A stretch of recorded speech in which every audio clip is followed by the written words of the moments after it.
warahmatullahi wabarakatuh. Berjumpa kembali di YouTube channel Anhar Gonggong bersama saya Nian Anhar dan juga Ayah. Dan kali ini kita akan berbicara untuk hal-hal yang ringan yang mungkin juga jarang tercover di buku gitu, tetapi akan memberikan sebuah makna yang baik untuk kehidupan dalam berbangsa dan bernegara. Kita akan ngobrol-ngobrol dengan Ayah, mendengar cerita Ayah tentang bagaimana para pemimpin itu bersahabat walaupun mereka memiliki pandangan yang berbeda atau bahkan ideologi yang berbeda ya. Nah, mungkin Ayah bisa nyeritain karena ada beberapa cerita yang ternyata emang menarik rupanya. Ya, sebenarnya dalam berpolitik, dalam permainan politik itu yang namanya perbedaan itu bukan sesuatu yang aneh. Bahkan dalam satu partai politik bisa terjadi ada faksi-faksi tertentu.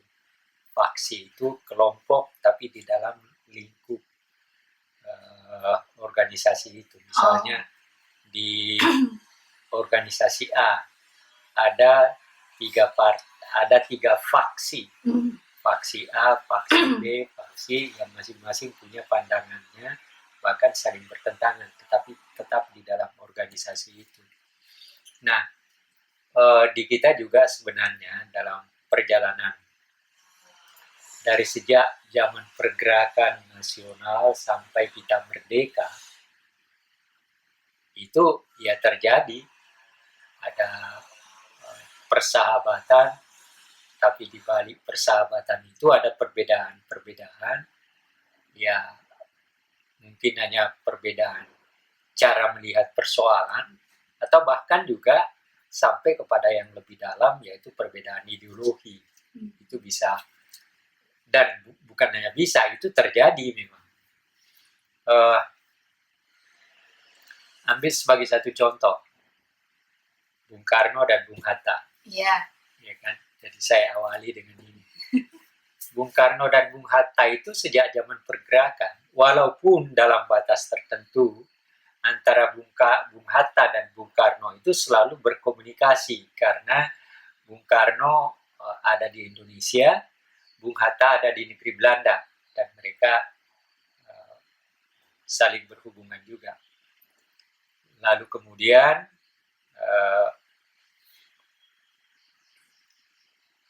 tahun 30-an, ketika mereka sama-sama pemimpin pergerakan, mereka itu tidak dalam hal-hal tertentu, strategi mereka berdua ini selalu berbeda pendapat. Ambil sebagai satu contoh, ketika Bung Karno menggabung partai-partai politik dan organisasi politik dalam PPKI, Persatuan dan Permusyawaratan Partai-Partai Politik, itu tahun Desember 27. Jadi Bung Karno ini kan dalam pikirannya itu persatuan. Iya. Dalam pikirannya itu persatuan. Bahkan tahun 26 kan dia menulis artikel yang berjudul Nasionalisme, Islamisme, dan Marxisme.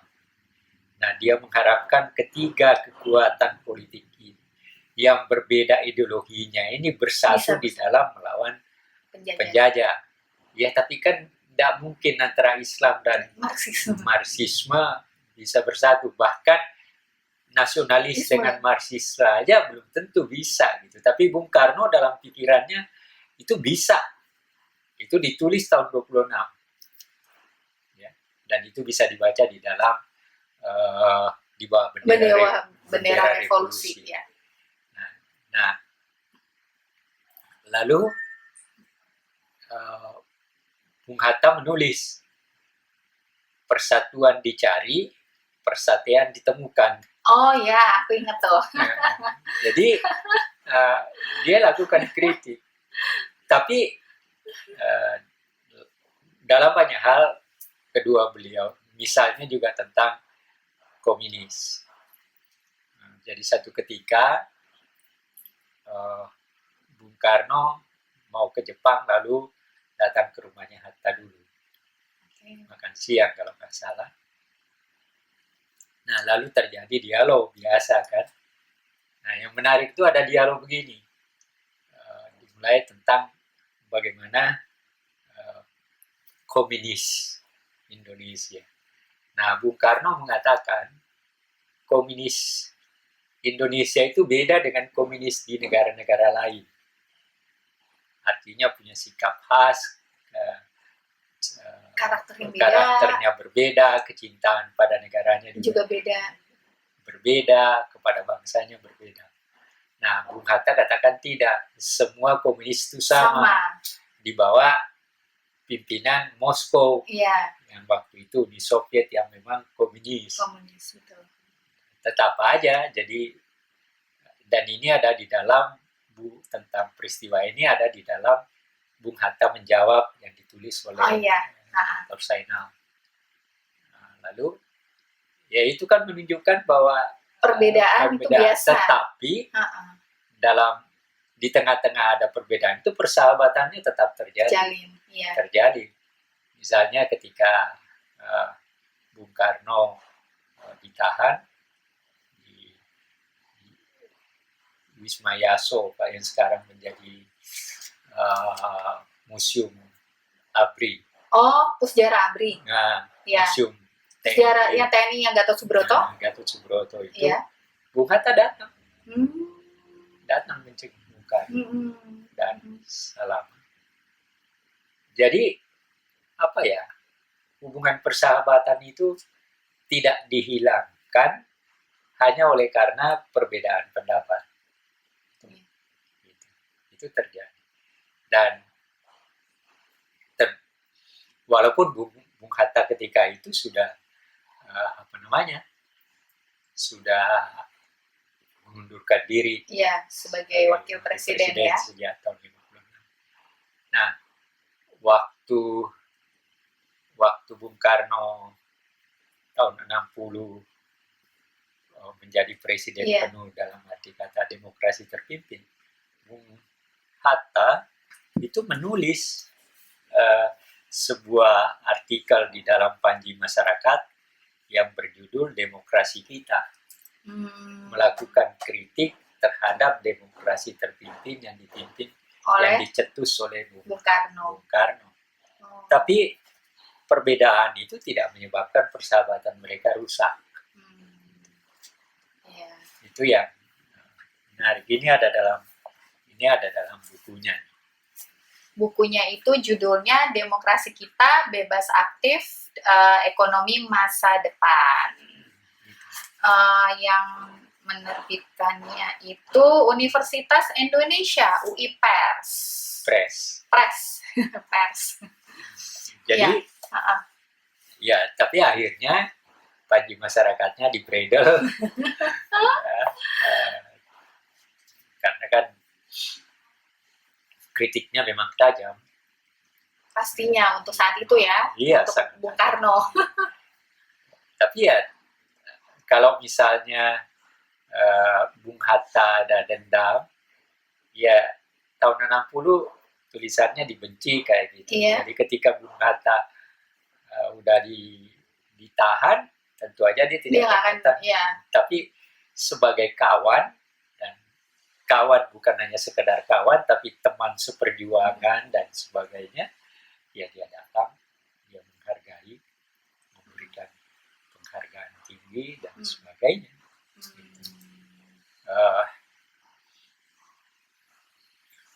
Cerita yang lain?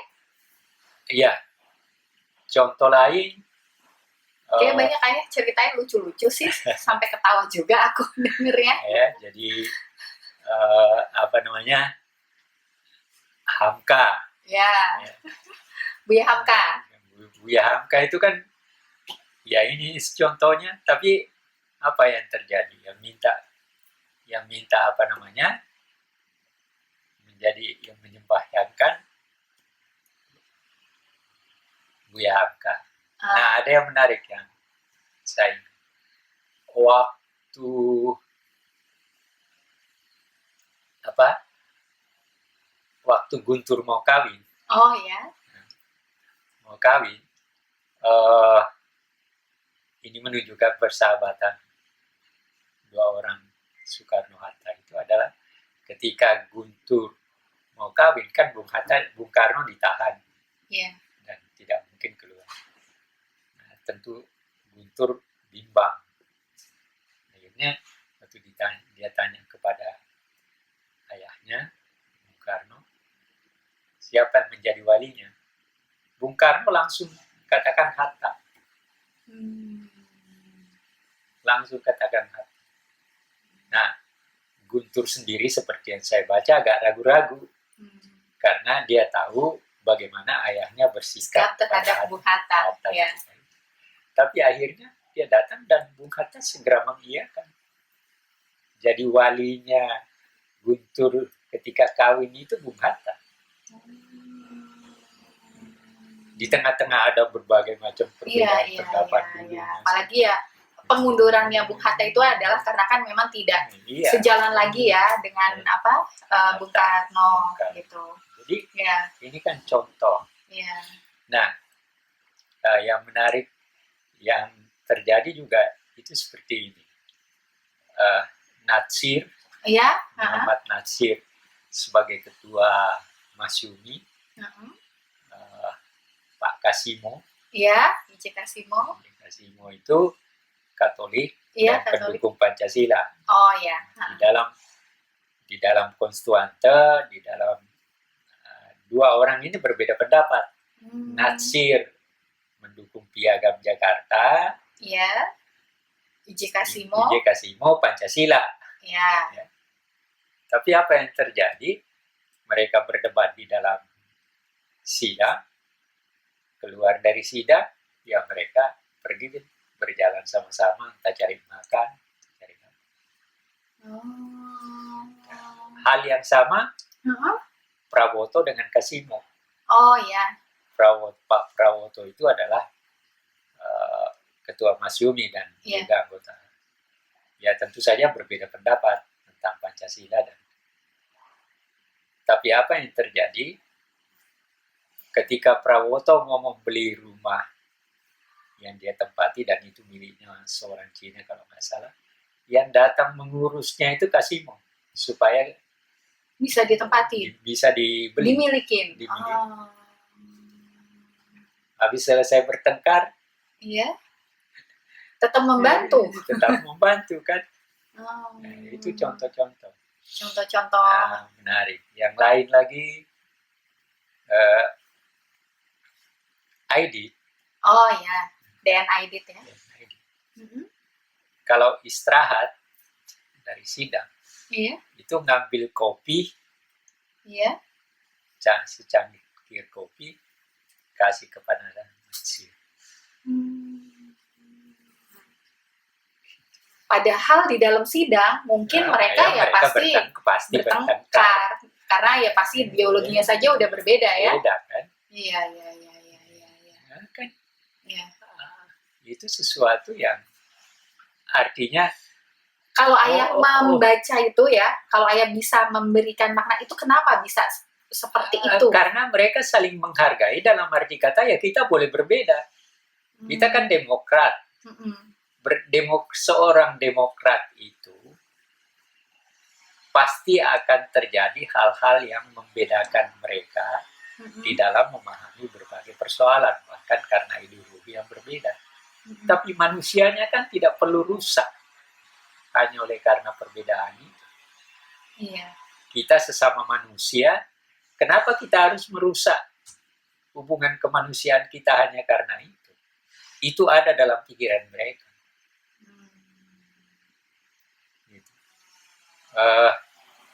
Dan jangan menyangka dari Solo ada beberapa anggota DPR haji tapi PKI. Oke, ya. Oh iya, haji tetapi PKI. Ternyata ya setelah itu waktu tahun 55 itu mereka terpilih menjadi anggota DPR, menjadi anggota Dewan Konstituante, mewakili PKI. Biasa itu. Ya karena itu sebagai ideologi. Jadi ukuran itu ya.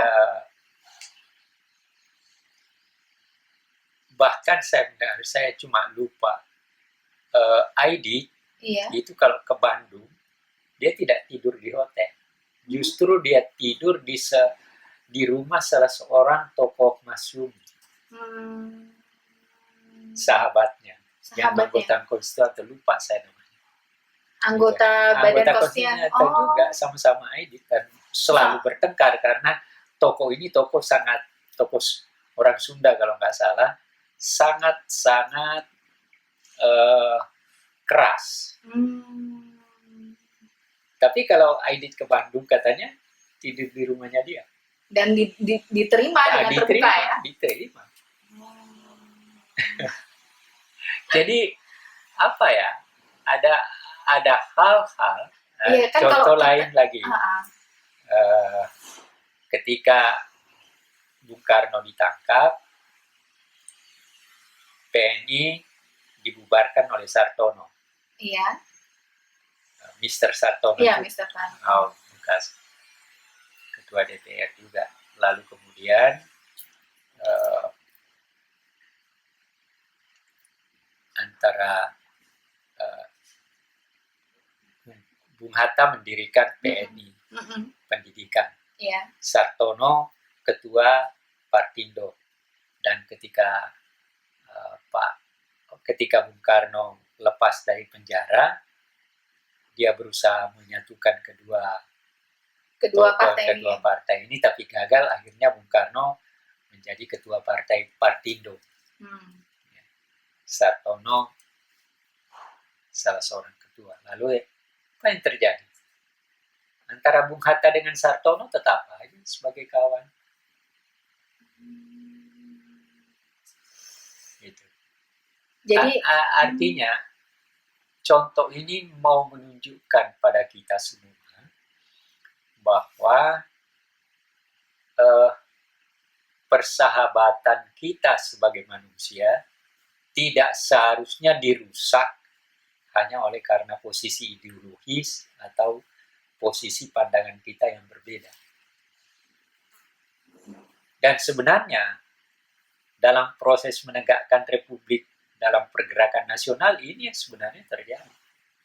Yamin dengan Bung Karno itu tidak jarang juga zaman pergerakan yang berbeda pendapat ya. Ya. Tapi ketika kita sudah merdeka, Yamin dengan Soekarno itu sangat dekat.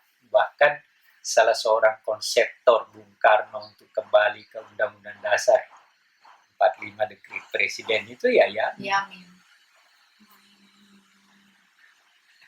Jadi hal-hal contoh-contoh ini adalah yang seharusnya bisa menjadi cermin dari kita bahwa mari kita bersaing, mari kita berbeda pendapat, tapi mari juga tetap mempertahankan makna kemanusiaan kita, nilai kemanusiaan yang masing-masing kita miliki. Iya. Itu yang terjadi dengan contoh-contoh ini. Dan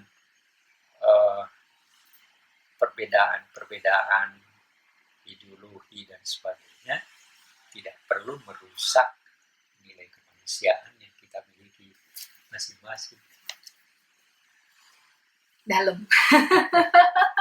Iya, karena memang pada dasarnya sebetulnya manusia itu membawa universal untuk nilai kemanusiaan itu. Ya, tapi kan ada orang yang ketika berbeda pendapat, apalagi berbeda ideologi, yang melahirkan saling bunuh kan. Iya, itu ada juga ya. Ada juga. Periode yang seperti itu ya. Periode pemberontakan yang terjadi. Ya, seperti satu contoh, Kartosuwiryo itu pernah satu rumah dengan Bung Karno di rumahnya Cokroaminoto. Iya. Satu rumah dengan Bung Karno di rumahnya Cokroaminoto, karena Bung Karno tinggal di situ. Kartosuwiryo sebagai sekretarisnya Cokroaminoto. Tapi setelah kita merdeka berkelahi, yang disuruh ketika ditangkap yang menghukum mati ya Bung Karno. Bung Karno juga ya. Sebagai presiden. Tapi ya itu hal yang berbeda. Iya, itu hal yang berbeda. Tapi untuk saat ini kan kita melihatnya cerminannya bahwa cermin bahwa perbedaan itu tidak lantas perbedaan berkaitan dengan ideologi ataupun pandangan itu tidak lantas bisa merusak nilai kemanusiaan kita, ya. Itu yang harus jadi pegangan sekali, ya. Dan pemimpin seharusnya bersikap seperti itu. Pemimpin seharusnya bersikap seperti hal itu, ya. Oke, pemirsa, singkat tetapi mungkin nilai yang ingin disampaikan itu adalah penting untuk kita bisa pegang di saat sekarang yang kelihatannya tuh kok kayaknya politik itu riwah, selalu banyak hal, begitu muncul ini, begitu mau ada pemilihan pilkada dan lain-lain, itu kan pertentangan sepertinya selalu ada, tetapi ternyata perbedaan itu boleh saja, baik itu pandangan atau ideologi, tetapi sebaiknya itu tidak lantas bisa merusak nilai-nilai kemanusiaan, terutama nilai tentang persahabatan, ya, yang sudah dibangun mungkin sejak lama sebelum perbedaan ideologi itu muncul, gitu ya. Oke, pemirsa, jika YouTube ini menarik, boleh di-like, di-subscribe, dan share. Dan sampai berjumpa di episode berikutnya. Terima kasih. Dah.